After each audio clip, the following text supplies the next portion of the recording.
A homeless widow inherits a rusty boxcar on forgotten land. What she found inside changed her life forever.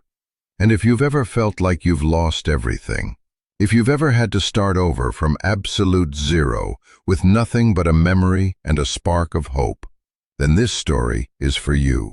Stick with me, and maybe we can find our way through the darkness together.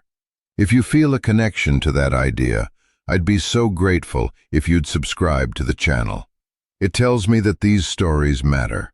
The last day in the apartment was the quietest. For 2 years, it had been a place of noise.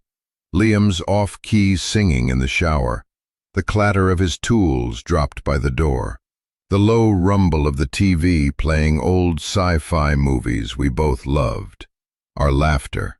Even our arguments had a kind of life to them, a percussive rhythm that always resolved into the soft sound of an apology. Now the silence was a physical thing. It filled the corners where our bookshelf used to be. It pressed down on the bare mattress in the bedroom, and it echoed in the clean, empty space of the kitchen cupboards. Mr. Henderson, the landlord, had been kind, almost painfully so. "I'm sorry, Alara," he'd said, standing awkwardly in the hallway, his gaze fixed on a water stain on the ceiling. "With just your income, I can't. The bank, you know." I knew. I knew about banks and bottom lines, and the cold, hard math that doesn't care about grief. I nodded and promised I'd be out by the 1st. He'd left an envelope on the counter. It wasn't an eviction notice. It was my security deposit, returned in full, with an extra $100 bill tucked inside. A gesture of pity. I hated it, and I was grateful for it. And the clash of those two feelings made me want to be sick. Packing was a process of subtraction. I sold the television, the bookshelf, our mismatched dining chairs. Each sale felt like amputating a memory. What was left fit into my 20-year-old sedan. A duffel bag of clothes, a cardboard box of photographs and important papers, and the heavy wool blanket Liam's grandmother had knitted for us as a wedding gift. Everything else was just stuff. I stood in the empty living room, running my hand along the wall where Liam had, with painstaking precision, hung a gallery of our photos. I could still see the faint outlines of the frames, ghostly rectangles on the paint. I closed my eyes, trying to memorize the feeling of the late afternoon sun coming through the window, the way it used to catch the dust motes dancing in the air. It was the last time I would be in a place that had been our home. I locked the door behind me, the click of the bolt sounding unnaturally loud in the silent hallway. I didn't look back. There was nothing left to see. The first few nights in the car were a strange mix of terror and freedom. I'd park in the 24-hour section of a grocery store lot, wedged between minivans and contractor trucks, reclining the driver's seat as far as it would go. Every pair of headlights that swept across my windshield sent a jolt of adrenaline through me. I'd pull the wool blanket up to my chin, the familiar scent of it a small comfort in the sterile, cold interior of the car. I was invisible, a ghost haunting the edges of other people's normal lives. During the day, I'd go to the library, using their Wi-Fi to apply for jobs I knew I wouldn't get. Barista, retail clerk, receptionist.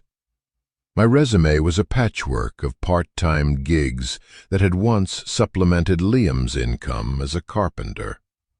Now, on its own, it was flimsy, inadequate. The polite rejection emails piled up. "We've decided to move forward with other candidates." It was a gentle way of saying, "You're not enough." 1 week bled into the next. My world shrank to the size of my Honda, the public library, and the gas station bathroom where I'd wash my face in the mornings. I kept my post office box, a relic from a time when we'd moved around a lot and needed a stable address. It was the last bill I paid on time, a final tenuous tether to a life that felt like it belonged to someone else. It was there, wedged between a credit card offer and a flyer for a local pizzeria, that I found the letter.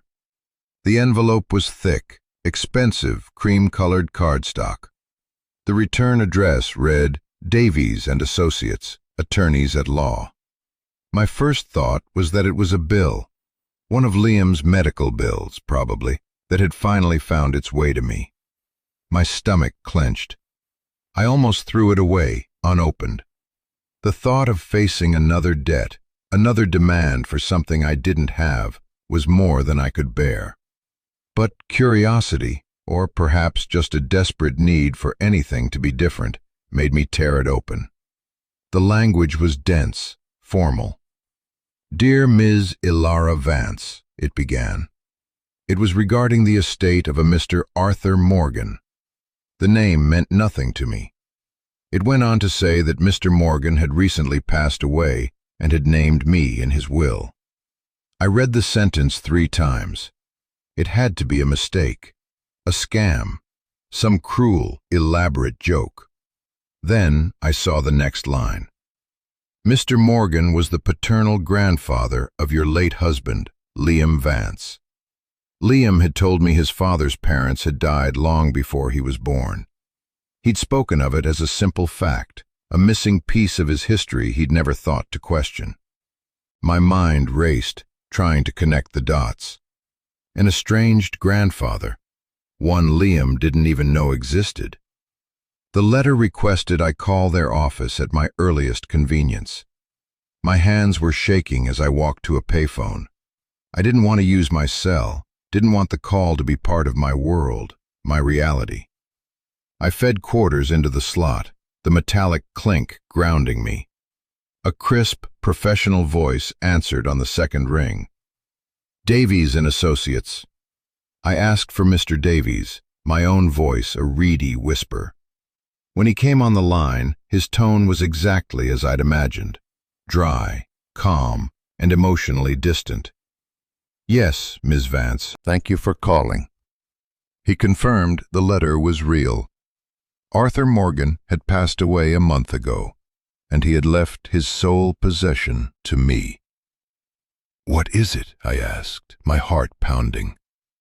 A property, a small parcel of land, approximately 5 acres in rural Havenwood County. The deed is clear. It's yours, free and clear. Land. The word hung in the air between us. I owned nothing but a failing car and a box of photos. Owning land seemed as plausible as owning the moon. Is there a house? I asked, the hope in my voice so fragile I was afraid he would crush it. There was a pause on the other end of the line. I heard the rustle of papers. The documentation is somewhat archaic, Mr. Davies said, a hint of something, annoyance, confusion, creeping into his voice. It lists the property as containing 1 parcel of land and a permanent dwelling structure. A dwelling structure. It wasn't a yes, but it wasn't a no. It was enough. I sold the car. It felt like cutting off my last escape route, but it was also the only way forward. A man from a used car lot gave me $800 in cash for it, his eyes barely glancing at the worn tires and the coffee stain on the passenger seat. The transaction was swift, impersonal. I watched him drive it away, the taillights disappearing around the corner, and I felt a strange lightness. I was untethered. The $800 felt like a fortune.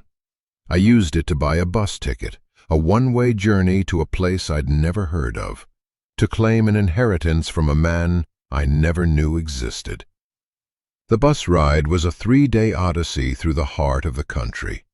I sat by the window, watching the landscape shift from the dense, vertical lines of the city to the sprawling, horizontal emptiness of the plains, and finally to the rolling, tree-covered hills of the region that contained Havenwood. I was a silent observer, a passenger in my own life. The other people on the bus were wrapped in their own worlds.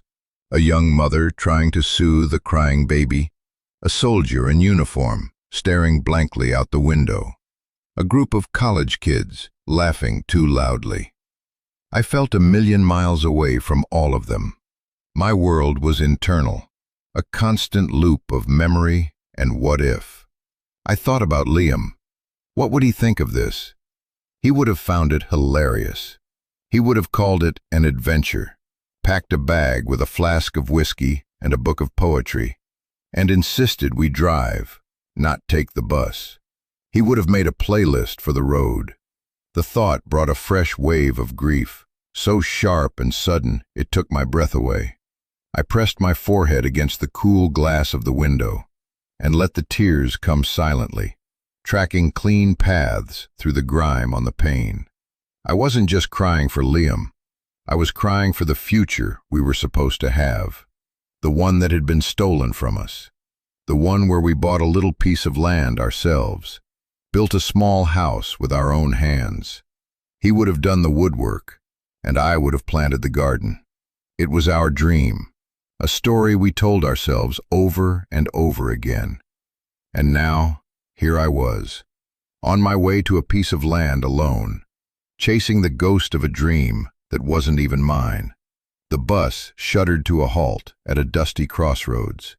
There was no station, just a faded sign that read, Havenwood, 5 miles, with an arrow pointing down a narrow side road. "This is you, miss," the driver called out, his voice thick with boredom. I grabbed my duffel bag and my box and stepped out into the blinding afternoon sun. The bus pulled away in a cloud of diesel smoke, leaving me in a profound and unnerving silence, broken only by the buzz of insects in the tall grass. I stood there for a long time, feeling foolish and small. A battered red pickup truck rattled to a stop beside me. The man behind the wheel was old, with a deeply lined face and kind eyes. "You look lost," he said, his voice a low rumble. "I'm looking for the Morgan place," I said. His eyebrows shot up. "Arthur's place? Haven't heard that name in a while. Hop in, it's on my way." I hesitated for a second, the city dweller's ingrained suspicion warring with my desperation. He seemed to read my mind. "Don't worry, I don't bite. Name's George. I run the feed store." I climbed in, the vinyl seat hot against my legs. The cab smelled of hay and oil. We drove in silence for a few minutes, passing a small, sleepy town that couldn't have been more than a few blocks long. A general store, a post office, a church. That was Havenwood. George pointed down a long, unpaved road that disappeared into a thick stand of pine trees. "That's the road there. It's about a mile in. Hasn't been kept up in years." He slowed the truck to a stop. "Arthur, he was a private man, kept to himself. You family?" "Something like that," I said, not wanting to explain the long, complicated story. He nodded, seeming to understand. "Well, good luck to you." He didn't offer to drive me further. I got out, thanked him, and watched as his truck rattled away, leaving me alone once again at the mouth of a dark road. The walk was more like a hike. The road was less a road and more a suggestion, 2 faint ruts in the earth, overgrown with weeds and encroached upon by the surrounding forest. The air grew cooler, smelling of damp earth and pine needles. The sounds of the highway faded, replaced by the chirping of birds and the rustle of unseen things in the undergrowth. I felt like I was stepping back in time or into a fairy tale. After what felt like an eternity, the trees thinned, and I stepped into a clearing. My eyes scanned the area, searching for the dwelling structure Mr. Davies had mentioned. A small cabin, maybe? A dilapidated farmhouse? My heart held a tiny, flickering flame of hope. And then I saw it. And the flame didn't just flicker. It was extinguished by a flood of cold, hard reality. It wasn't a house. It wasn't a cabin. It was a boxcar. A single, rusted, graffiti-scarred railroad boxcar sitting on a short, disconnected length of track in the middle of the clearing. It was an absurdity, a monument to forgotten things. The paint, once a bold freight line red, had peeled and faded to a mottled brown, the color of dried blood. Weeds grew thick around its steel wheels. It looked less like a dwelling and more like a beached whale, something huge and out of place, slowly being reclaimed by the earth. Disappointment washed over me, so potent it felt like a physical blow. I sank down onto my cardboard box, the one holding the last remnants of my life with Liam, and I laughed. It was a harsh, brittle sound, halfway to a sob. Of course, this is what was waiting for me. A joke at the end of a long, sad road. I sat there for a long time, watching the sun dip below the trees, casting long shadows that made the boxcar look even more monstrous and forlorn. I could leave. I could turn around, walk back to the highway, and stick my thumb out. I could take the $100 from Mr. Henderson and the last of the car money and just disappear. But where would I go? Back to the city? To sleep in another parking lot? There was no back for me anymore. There was only this ridiculous, rusty metal box. With a sigh that seemed to come from the soles of my feet, I stood up. If this was my home now, I should at least see the inside. The massive sliding door was jammed. I put my shoulder into it, pushing with all my weight. It didn't budge. I tried again, a grunt of frustration escaping my lips. On the third try, with a scream of protest, the metal shrieked against metal, and the door slid open just enough for me to slip through. The air inside was cool and still, thick with the smell of dust, old paper, and something else. Something dry and woody, like a cedar chest. A single beam of fading light cut through the gloom from the open door, illuminating a space that was both completely unexpected and strangely perfect. It was a home. Simple, Spartan, but undeniably a home. A narrow cot was built into one wall. A simple handmade table and chair stood in the center, and shelves lined the opposite wall, filled not with clutter, but with neatly organized books, tools, and jars of what looked like preserved food.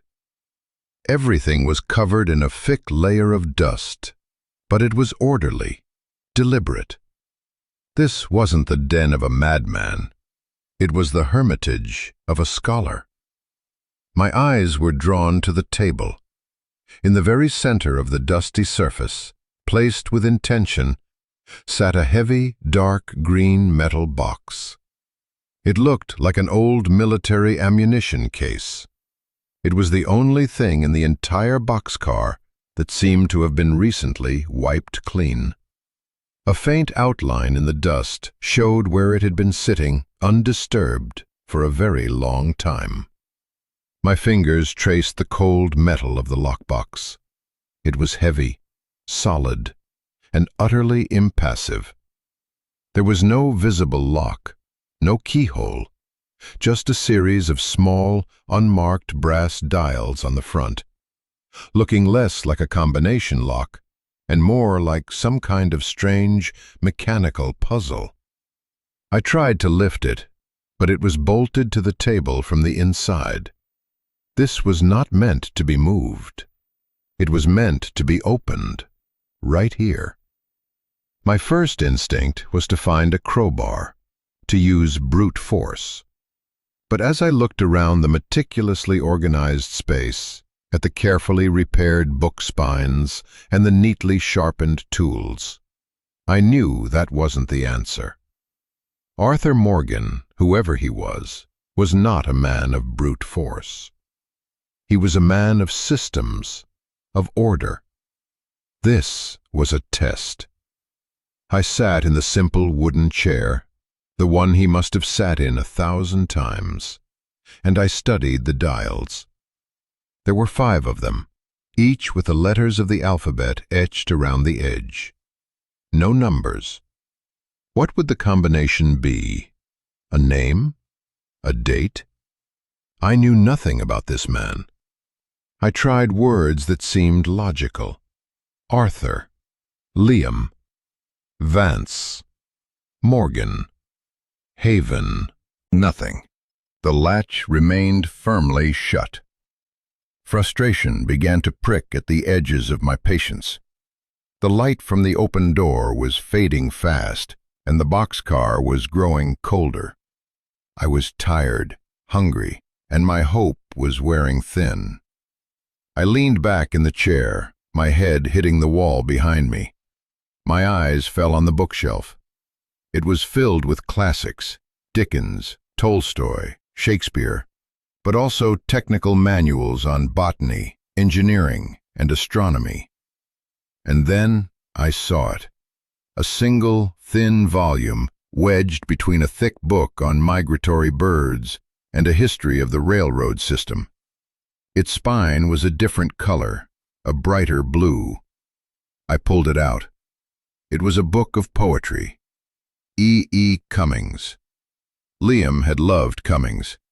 He'd read, "I Carry Your Heart With Me" at our wedding.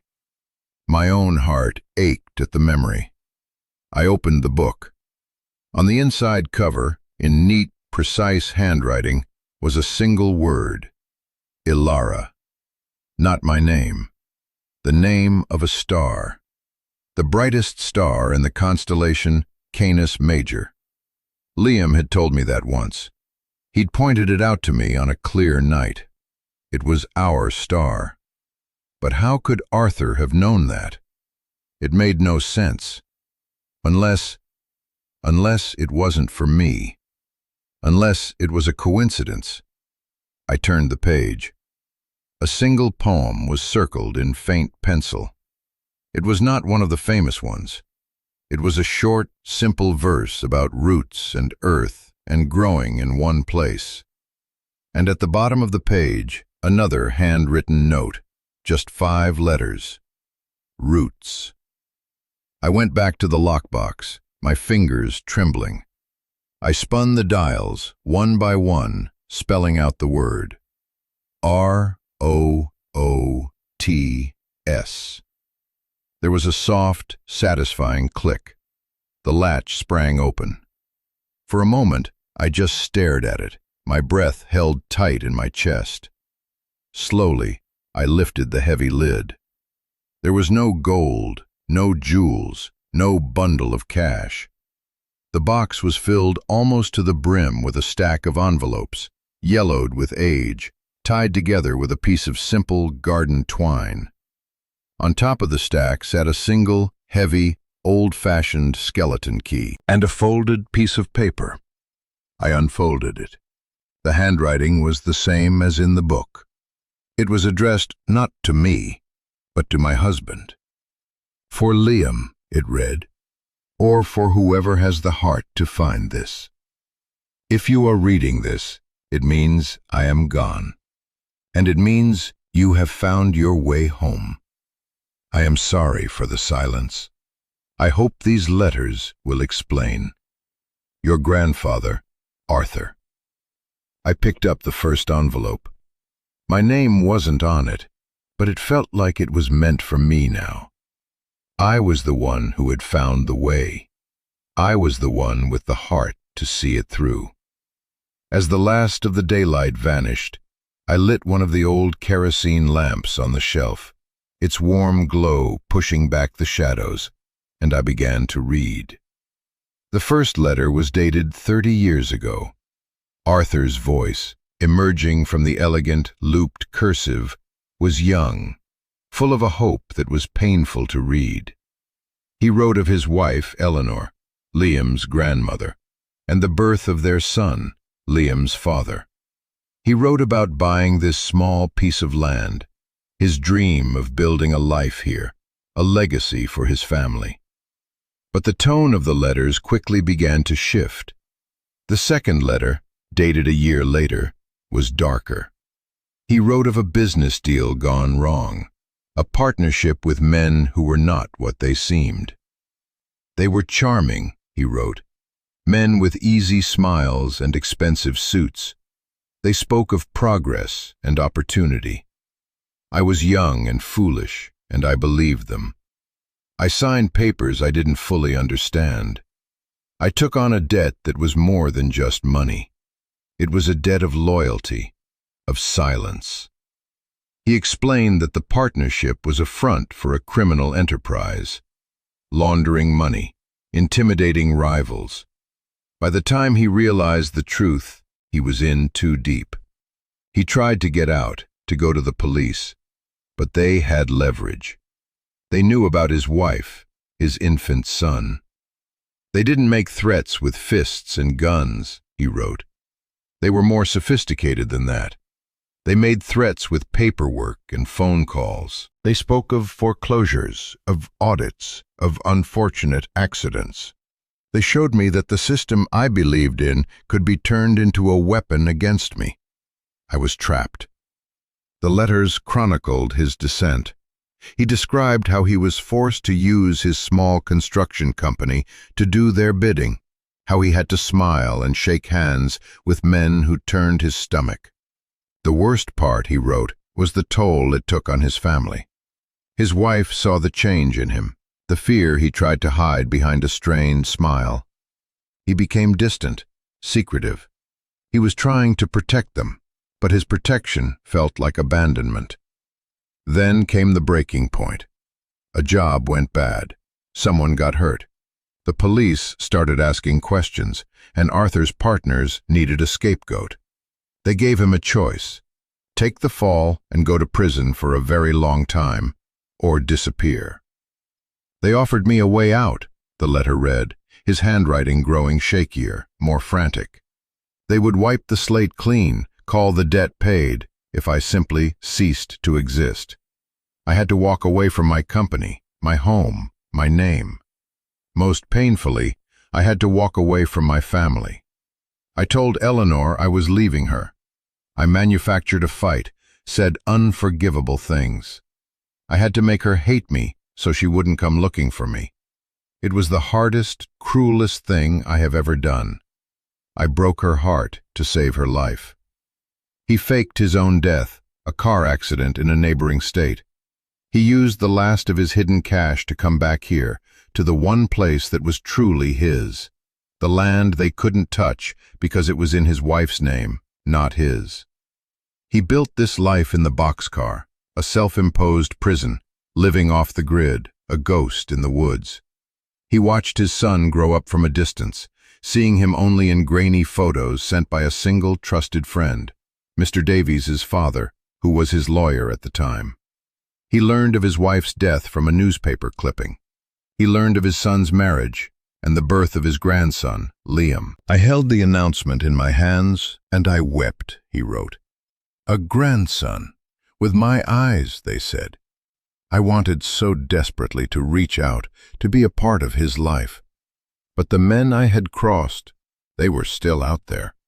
Their company had grown, become legitimate on the surface, a powerful development corporation. But I knew the rot was still at its core. To contact my family would be to put a target on their backs. And so I remained a ghost.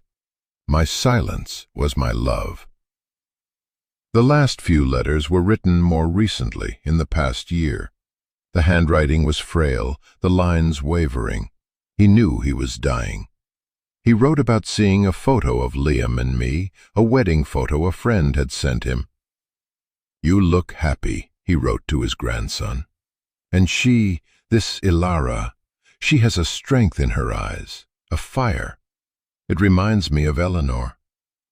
My own eyes filled with tears. He saw me. This stranger, this ghost, had seen me and had seen something true. His last letter was a set of instructions, a final confession. "The past never really dies," he wrote. "It just waits." The company, Ridgeback Development, they never forgot about this land. It's the only piece of the valley they don't own. They want it. They've been sending legal notices for years, trying to claim it for unpaid taxes I always manage to pay through my lawyer, trying to declare it abandoned. They do not know I am here. They think the land is just an empty, forgotten parcel. But they are persistent. They will come for it. He then described a hidden compartment. There is a loose floorboard beneath the cot. The key from the box will open what is beneath. It is not much, but it is what I was able to save over 30 years of quiet work, mending fences and repairing engines for the local farmers who knew me only as Arthur. It is enough for a fresh start, enough for you to go anywhere, to leave this place and its history behind. That is one choice. My heart pounded as I read the next words. The other choice is to stay, to fight. This land is clean. The title is clear, in your name now. Their claim is built on greed and intimidation, not law. But they are powerful, and they do not like to lose. To stay is to invite a war you are not prepared for. I beg you, Liam, take the money and run. Do not make my fight your own. Your life is more important than this piece of dirt. I put the letter down, my hands trembling. The key. I fumbled for it on the table, its cold, heavy weight a solid thing in my palm. I went to the cot, my knees creaking as I knelt on the dusty floor. I ran my hands along the floorboards until I found it. One board that moved just slightly under pressure. I slid the key into a tiny, almost invisible keyhole along the edge. With a turn, there was a soft click, and the board lifted. Beneath it was a small, hollow space lined with tin. And inside that space, wrapped in oilcloth, were stacks of cash. Old, worn bills, 50s and 20s and hundreds. I didn't count it, but I could tell it was a lot. More money than I had ever seen in one place. And beneath the money, one last single-page letter. "This is your escape," it said. "But know this. Home is not a place you run from. It is a place you run to. The choice is now yours. Whatever you do, live. Live freely. That is all I ever wanted." I sat back on my heels, the smell of dust and old money filling my senses. The weight of it all crashed down on me. The grief for Liam, the newfound sorrow for this grandfather he never knew, the sheer, terrifying weight of the choice he had left me. Run or fight. Escape or put down roots. I was no longer just a homeless widow. I was the heir to a silent war, the keeper of a lonely man's legacy, and I had no idea what to do. The silence of the boxcar was no longer empty. It was filled with the voices of the past, with questions, with the immense gravity of my own future. Have you ever been faced with a choice that felt impossible? Where every option was terrifying, and the path forward was completely obscured. If you're feeling that weight in your own life, that pressure of a decision that could change everything, I just want you to take a breath and know you're not alone in that feeling. It's a heavy burden to carry. If you're comfortable, Let me know in the comments if you've ever had to choose between running and fighting. Your story, your choice, it matters. And reading them helps me, and I think it helps all of us feel a little less isolated in our struggles. I didn't sleep that night. I sat at the small wooden table, the kerosene lamp casting a warm, flickering circle of light, and I read the letters again. I traced the loops and lines of Arthur's handwriting, feeling the story seep into my bones. I thought about the two men I was now connected to by this strange inheritance. Arthur, the ghost, who gave up everything to protect his family. And Liam, my Liam, who built things. He never saw a broken chair he didn't want to fix, a sagging porch he didn't want to shore up. He believed in making things whole again. He was not a runner. The thought was so clear, so certain, it felt like he was whispering it in my ear. Running would be an insult to his memory. More than that, it would be an insult to Arthur's sacrifice.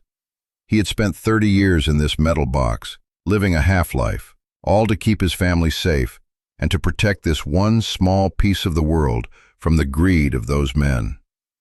For me to take the money and abandon the land would be to say that his entire life, his immense, lonely sacrifice, had been for nothing. It would be to let them win. And I was so tired of letting impersonal, powerful forces win. The landlord's polite eviction, the cascade of medical bills, the indifferent HR departments with their automated rejection emails. They were all part of the same machine, the same system that had chewed me up and spit me out. Ridgeback Development was just another cog in that machine. Maybe Arthur was right. Maybe it was a war I wasn't prepared for. But I had nothing left to lose, and for the first time, I had something to fight for. This land, this legacy. When the first pale light of dawn filtered through the dusty air of the boxcar, my decision was made. I felt a senselessness I hadn't felt since before Liam got sick. It wasn't happiness, not yet. It was something more solid, more fundamental. It was purpose. My first act as the new custodian of Arthur Morgan's legacy was a declaration. I took a rusty scythe I found hanging on the wall. It was old, but the blade was still sharp, lovingly maintained, and I went outside. The morning air was crisp and cool. I stood for a moment, looking at the wall of weeds and brambles that choked the clearing, that pressed in on the boxcar from all sides. Then I started to swing. The work was brutal. My muscles, soft from months of inactivity and grief, screamed in protest. My hands, uncalloused, were rubbed raw within the first hour. But I didn't stop. With each swing of the scythe, I felt like I was cutting away not just the weeds, but the grief, the fear, the helplessness that had clung to me for so long. I was clearing a space, not just in the dirt, but in my soul.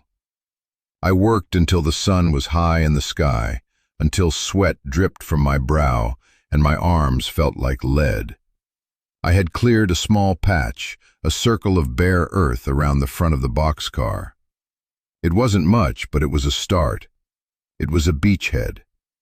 I stood there, leaning on the scythe, breathing heavily, and I looked at my work. I had made a mark. I was here, and I was not leaving. The next few weeks were a blur of hard physical labor. I established a routine, dictated by the sun.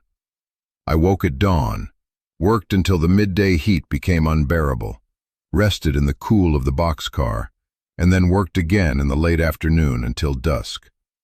I used Arthur's tools, his books, my guide. I learned to patch the tiny rust holes in the boxcar roof with sealant I found on a shelf. I figured out the mechanics of the old hand pump for the well, and after a day of frustrating, grimy work, I was rewarded with a stream of clear, cold, iron-tasting water. It was the best thing I had ever tasted. I used a small amount of the hidden money, a few $100, to buy supplies. I walked the 5 miles into Havenwood, my shopping list clutched in my hand. The town felt different now that I was a resident, not a transient. People looked at me with open curiosity. I went into the general store, a wonderful, cluttered place that smelled of sawdust and spices. The woman behind the counter had a kind face and sharp, intelligent eyes. "You're the one staying out at the Morgan place," she said. It wasn't a question. "I'm Ilara," I said, extending a hand. "Carol," she replied, giving my hand a firm shake. "George told me he dropped you off. We were all wondering. Nobody's lived out there since Arthur." So they knew he was here. "He kept to himself," Carol said, as if reading my mind. "Paid cash for what he needed, fixed things for folks. Good man. Sad story." She didn't elaborate, and I didn't ask. The unspoken histories of a small town were not my stories to claim. Not yet. I bought seeds, flour, coffee, and a new wick for the kerosene lamp. Carol gave me advice on what vegetables would grow best in the local soil and threw in a bag of apples for free. "Welcome to the neighborhood," she said with a small smile. It was the first time anyone had said that to me in years. The first crack of light, the first hint of community. I walked back to the boxcar, the weight of the groceries a comforting burden. I was building a life. A few days later, the other shoe dropped. A sleek black SUV, utterly out of place on the rustic road, pulled up to the edge of my cleared space. A man in an expensive suit got out. He had the easy smile and the cold eyes that Arthur had described in his letters. He didn't introduce himself. He just looked around at the clearing, at the small patch of tilled earth where I'd planted my seeds, at the boxcar, his lip curling in a faint sneer. "Quite the fixer-upper," he said. He handed me a crisp white envelope. "Ridgeback Development is prepared to make you a generous offer for this property, given its current state." The offer inside was not generous. It was an insult, a fraction of what even undeveloped land in the area was worth. It was a bully's offer. "The name on the letterhead," I said, my voice steady. "Is it related to the people my husband's grandfather used to know?" The man's smile tightened. The mask slipped for just a second, and I saw the predator underneath. "Your husband's grandfather was a confused old man. This is a simple real estate transaction. I suggest you take the offer. It's the best you're going to get." "No," I said. The word was small, but it felt as solid as the ground beneath my feet. "This land is not for sale." He stared at me for a long moment. "You're making a mistake," he said, his voice low and even. He got back in his car and drove away, leaving a cloud of dust in his wake. My heart was hammering against my ribs, but I was not afraid. I was angry, and I was ready. That evening, I walked into town and used the payphone outside the general store. I called Mr. Davies. I told him everything. About the letters, the money, the man in the suit. I expected him to tell me I was crazy, to tell me to take the money and run, just as Arthur had. But he was silent for a long time. When he finally spoke, his voice was different. The professional coolness was gone, replaced by a quiet, firm resolve. "Arthur Morgan was a client of my father's before he was my client," he said. "My father always said Arthur was a good man who made one bad mistake and paid for it his entire life. He tried to protect his family by disappearing. It appears he left his legacy to someone with the same steel spine. There was a pause. Hold on to that offer letter, Ms. Vance. Don't cash the money, but don't get rid of it. We're going to fight them, and I'll be handling it personally, pro bono. For the second time since arriving in Havenwood, I stood in the fading light and cried. But this time, they were not tears of grief or fear. They were tears of gratitude. I was not alone in this fight. The months that followed settled into a new kind of normal, a rhythm of work and waiting. The legal battle was a slow, grinding war of attrition, fought through letters and filings, a world away from my quiet clearing. Mr. Davies handled it all, calling me once a week from the payphone at Carol's store to give me updates. Ridgeback Development filed motions to have the property condemned, to claim it as a public nuisance. Mr. Davies, armed with Arthur's meticulous records and my own photographic evidence of improvements, countered every move. It was a distant, abstract fight, and I learned to trust that it was being fought, while I focused on the war I could win with my own 2 hands. I transformed the boxcar. I scrubbed away decades of dust, revealing the warm wood of the shelves and the simple, sturdy craftsmanship of the furniture. I planted a garden that, to my constant amazement, actually grew. The first time I ate a tomato that I had planted as a seed, its warmth and sweetness bursting in my mouth, I felt a profound sense of accomplishment. This place was feeding me, sustaining me. I was becoming a part of it. The boxcar was no longer just a shelter. It was home.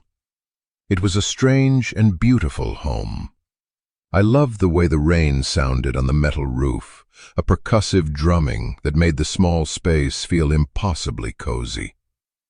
I loved the way the morning light streamed through the open door, illuminating the floating dust motes that I no longer bothered to wipe away. They were part of the character of the place. I was no longer just surviving. I was living. I read Arthur's books, the ones he had so carefully collected. I learned the names of the birds that visited my clearing. I learned to identify the constellations in the vast, dark sky, unpolluted by city lights. I found Ilara, my star, and I would say goodnight to it, and to Liam, every night. I was not lonely. I was solitary. There was a difference. My solitude was a choice, a peaceful state of being, not a punishment. The community of Havenwood slowly, cautiously, opened up to me. George would drop off a bag of feed for the birds. Carol would save me the day-old bread from the store. They didn't ask questions about my past, and I didn't offer answers. They seemed to understand that I was a person who needed space, who was healing. They accepted me as the woman at the Morgan place, and for now, that was enough. One evening, as I was sitting outside, watching the sunset paint the sky in shades of orange and purple, I realized I hadn't thought about my old life, my old apartment, in weeks. The grief for Liam was still there, a quiet ache in my heart, but it was no longer an all-consuming fire. It was a part of me, a scar that I would always carry, but it was not the whole of me. I thought about the word inheritance. I had always associated it with money, with possessions. But Arthur hadn't just left me land and cash. He had left me a purpose. He had left me a choice.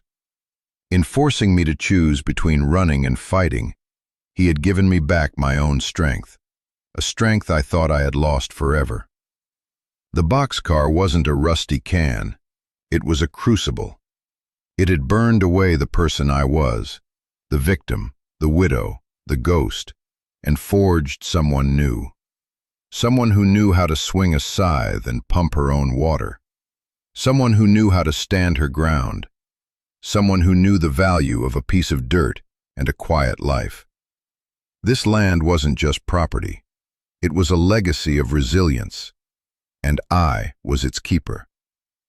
Looking back now, from this place of peace, it's hard to remember the woman who stood on the side of the road, clutching a cardboard box, feeling like her life was over. She feels like a different person, a character in a story I read a long time ago. But she is a part of me. Her fear, her loss, her desperation, they are the foundations upon which this new life is built. The legal battle with Ridgeback eventually ended, not with a bang, but with a whimper. Mr. Davies, in his quiet, methodical way, uncovered a history of their predatory practices, a pattern of intimidation that stretched back decades. He presented it not to a judge, but to a journalist. The story about a powerful corporation trying to bully a grieving widow out of her strange inheritance was too good to pass up. The bad press was something Ridgeback's board of directors couldn't stomach. They withdrew their claim. They disappeared back into the corporate shadows.